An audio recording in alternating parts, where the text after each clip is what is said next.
नमस्कार दोस्तों, बिहार के नागरिक हैं, बीसी ईबीसी कैटेगरी से बिलोंग करते हैं तो आप सभी को मैं बता दूं, किसी भी प्रकार की सरकारी फॉर्म भरेंगे ना तो उसमें आपसे बोला जाता है कि आप अपना एनसीएल सर्टिफिकेट की जानकारी दीजिए, क्योंकि बीसी ईबीसी वाले की एनसीएल सर्टिफिकेट बनाना होता है। अगर बिहार लेवल का कोई भी फॉर्म भरते हैं तो बिहार वाला ही एनसीएल सर्टिफिकेट से काम आपका चल जाता है। अगर आप सेंट्रल लेवल का फॉर्म भरते हैं तो सेंट्रल लेवल एनसीएल बनाने होते हैं। इस वीडियो में मैं बताने वाला हूं कि बिहार लेवल का कोई भी फॉर्म भरते हैं तो उसमें जो एनसीएल सर्टिफिकेट मांगी जाती है तो उसमें एनसीएल सर्टिफिकेट कैसी बनाई जाती है, एनसीएल सर्टिफिकेट से क्या फ़ायदे होते हैं और एनसीएल सर्टिफिकेट किन को बन सकता है और कैसे डाउनलोड करना है, ये सारी प्रक्रिया इस वीडियो में बताई गई है। इस वीडियो को ध्यानपूर्वक तक देखें, पसंद आए तो इसे लाइक और दोस्तों के साथ शेयर करें। आगे लगातार अपडेट के लिए चैनल को सब्सक्राइब करें ताकि आगे भी इस प्रकार की जो भी अपडेट हो वो आपको मिलता रहे। सबसे पहले वाला डाउट क्लियर करते हैं, ये एनसीएल सर्टिफिकेट होता क्या है। देखिए, एनसीएल सर्टिफिकेट मैंने बताया ना कि सभी लोगों को नहीं बन सकता है। बिहार में बीसी ईबीसी वाले जो लोग होते हैं उनका ही बनता है। एनसीएल सर्टिफिकेट एक प्रकार से आपको आरक्षण का दावा जो आप करते हैं उसका बेनिफिट दिलवाता है। इसे अगर आप बनाकर नहीं लगाते हैं तो जो भी आरक्षण का बेनिफिट आपको मिलना होगा वह नहीं आपको मिल पाएगा। ये ध्यान रखेंगे। एनसीएल सर्टिफिकेट 1 साल तक ही वैलिड होता है। अगर 1 साल से ज़्यादा होगा तो मैं कहूँगा आप नया ही बनाकर फॉर्म भरें ताकि आपको उसका बेनिफिट मिल पाए। दूसरी चीज़ है, एनसीएल सर्टिफिकेट बनाने में आपको जाति, आवासीय और आय, साथ में आपको आधार कार्ड की आवश्यकता पड़ेगी। ध्यान रखिएगा। पूरी प्रोसेस में आपको स्क्रीन पर चलकर बताते हैं कि कैसे एनसीएल के लिए ऑनलाइन अप्लाई करते हैं। अपने मोबाइल या कंप्यूटर में गूगल ओपन कर लीजिएगा। गूगल पर सर्च कीजिएगा सर्विस प्लस। सर्च करने के बाद आपको नीचे आना है। लोक सेवा का अधिकार की सेवा है, इसमें नीचे सामान्य प्रशासन विभाग है, इस पर क्लिक करना है। क्लिक करने के बाद यहाँ नॉन क्रीमी लेयर प्रमाण पत्र निर्गत बिहार सरकार के प्रयोजनार्थ फर्स्ट जो है नीचे, इस पर क्लिक कर देना है। यहाँ इस पर क्लिक करने के बाद अंचल स्तर पे हमें ब्लॉक वाला बनाना है तो अंचल स्तर पे ही क्लिक करेंगे। क्लिक करने के बाद पेज खुल के आ जाएगा।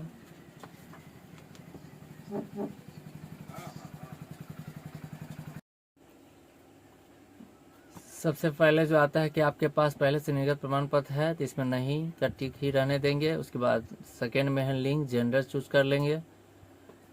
उसके बाद फर्स्ट कॉलम है नाम डालना, इसमें इंग्लिश में जैसे ही टाइप करेंगे हिंदी ऑटोमेटिक बन जाएगा, ठीक है। उसके बाद सेकेंड नंबर है डेट ऑफ बर्थ डाल देना। उसके बाद अस्थाई पता पूछ रहा है तो स्टेट चूज कर लेंगे, डिस्ट्रिक्ट चूज कर लेंगे। उसके बाद अनुमंडल चूज कर लेंगे। उसके बाद प्रखंड चूज कर लेंगे। प्रखंड चूज करने के बाद ग्राम पूछा जा रहा है तो ग्राम जो भी हो वो आप अपने सब जो भी गांव का नाम हो गांव का नाम डाल देंगे। उसके बाद नेक्स्ट में पूछा जा रहा है वार्ड नंबर डाल देंगे। उसके बाद थाना नंबर, थाना पूछा जा रहा है तो थाना डाल देंगे। उसके बाद पिन कोड डाल देंगे। पिन कोड डालने के बाद नीचे होल्डिंग नंबर को इसको खाली ही छोड़ देंगे। है हाउस नंबर तो डाल दीजिए, नहीं तो आप छोड़ भी सकते। इसमें स्टार नहीं लगा हुआ है, इसको आप ऑब्जेक्शन नहीं है, इस पर आप नहीं भी दे सकते हैं इस कॉलम को। तो सर्किल नंबर को भी छोड़ देंगे।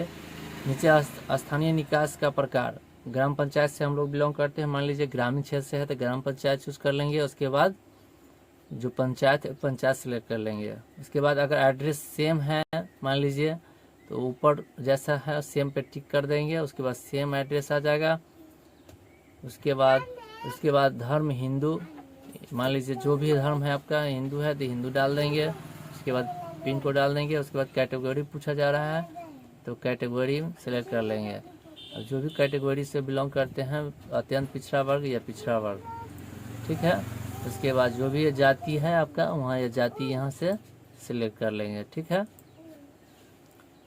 उसके बाद पेशा पूछा जा रहा है, पेशा क्या है तो गृहिणी है, मान लीजिए आप जो भी है स्टूडेंट है, सरकारी सेवा से है या निजी व्यापार किसान गृहिणी, अब जो भी है पेशा सिलेक्ट कर लेंगे। उसके बाद इसमें पिता का नाम पूछा जा रहा है। पिता का नाम जैसे इंग्लिश में टाइप करेंगे हिंदी ऑटोमेटिक आ जाएगा। उसके बाद हस्बैंड नेम पूछा जा रहा है, मदर नेम पूछा जा रहा है। उसके बाद कस्टमर का फ़ोन नंबर पूछा जा रहा है। कस्टमर का फ़ोन नंबर डाल देंगे।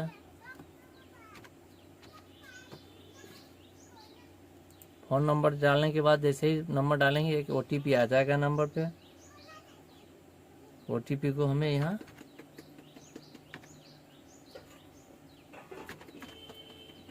डाल देनी है। OTP डालने के बाद ये नीचे वैलिडेट है, वैलिडेट पे क्लिक कर देंगे। ठीक है।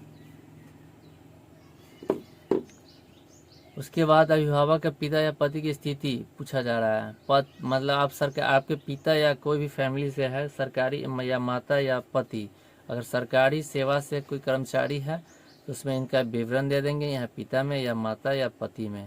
अगर नहीं है तो इस कॉलम को छोड़ देंगे। ठीक है।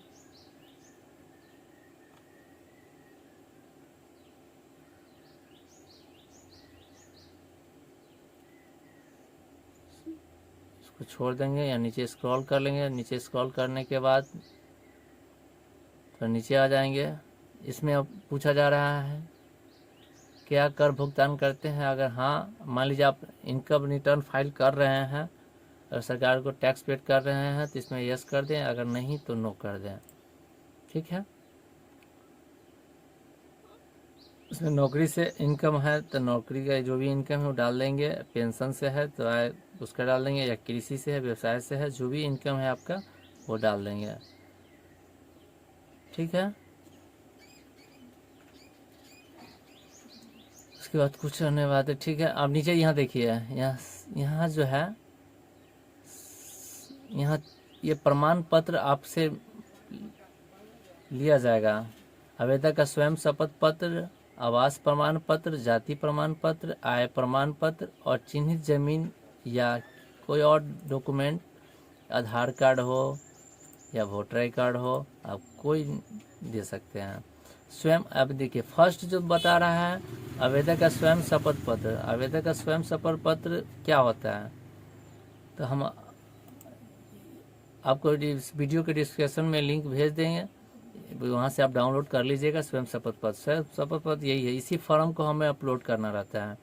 इस फॉर्म में पूछा जा रहा है मैं आवेदक का नाम, पुत्र है या पुत्री है, उसका अभिभावक का नाम, गांव, पोस्ट ऑफिस, थाना, प्रखंड, अनुमंडल, जिला, राज्य, इसमें डाल देंगे। फॉर्म को फिलअप कर लेंगे। उसके बाद जाति पूछा जा रहा है मैं कौन जाति से हूँ, अब जो जाति है आपका है वो जाति इसमें डाल देंगे।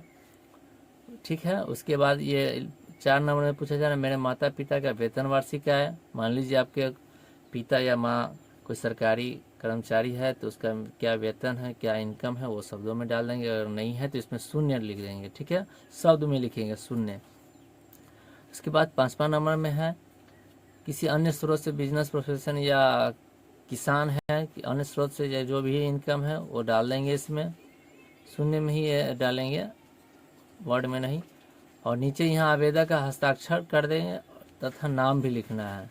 अक्षर यहाँ सिग्नेचर कर दीजिएगा और नीचे नाम डाल दीजिएगा। उसके बाद स्थान, गांव डाल दीजिए, दिनांक डाल के फॉर्म को फिलअप करके और यहाँ अपलोड करना रहता है। ठीक है। यही स्वयं आवेदक का स्वयं शपथ पत्र हो गया। चलिए हमने इस सब पे टिक कर दिया और नीचे कैप्चर को डालनी है। कैप्चर को डाल के प्रोसीड पे क्लिक करते हैं। फिर नेक्स्ट पेज खुल के आ गया, सारा डिटेल्स दे रहा है कि आपने जो फॉर्म भरी है वो सही है या नहीं, वो चेक कर लीजिए। अगर सही है अटैच फाइल कर देंगे। ठीक है। उसके बाद यहाँ से डॉक्यूमेंट जो स्वयं शपथ पत्र जो आपको दिखाए थे वीडियो में, वो फॉर्म यहाँ सेलेक्ट कर लेंगे, अपलोड कर देंगे। ठीक है।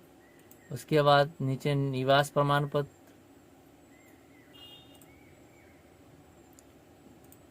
उसके बाद आय प्रमाण पत्र मांगा जा रहा है तो आय प्रमाण पत्र इसका अपलोड कर देंगे।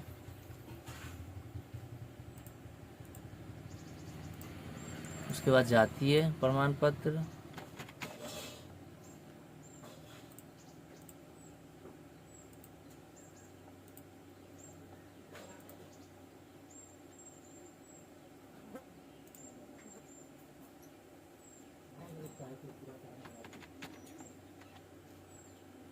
उसके नीचे है एक डॉक्यूमेंट और लगाना है, आधार कार्ड अपलोड कर दिए, ठीक है।